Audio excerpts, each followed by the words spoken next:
If temptation always looked evil, none of us would ever fall into it. The issue with temptation that we see in Genesis chapter 3 is that it often looks good. It usually looks good. We see in Genesis chapter 3:6, the woman saw that the tree was good for food and delightful to look at, and that it was desirable for obtaining wisdom. Eve didn't eat the fruit because it looked harmful or dangerous. She ate the fruit because it looked good and appealing to her. And when the serpent spoke to her, he didn't come up to her and say, hey, you're going to disobey God, and I want you to disobey God.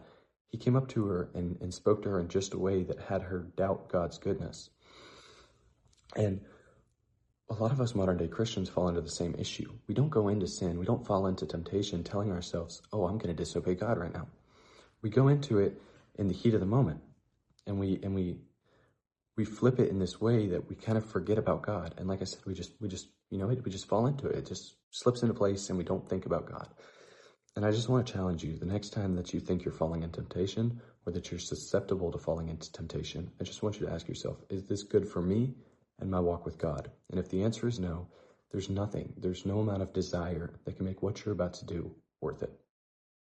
And I see, quite often that we find this sense of benefit to what we're about to do with sin, in the same way that Eve thought she was going to gain this wonderful wisdom from this fruit. And in the long run, it wasn't good for her. It wasn't good for anybody. So when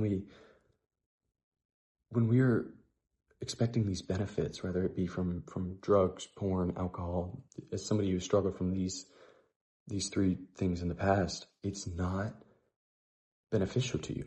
While it may feel good, it may sound appealing, so did the fruit.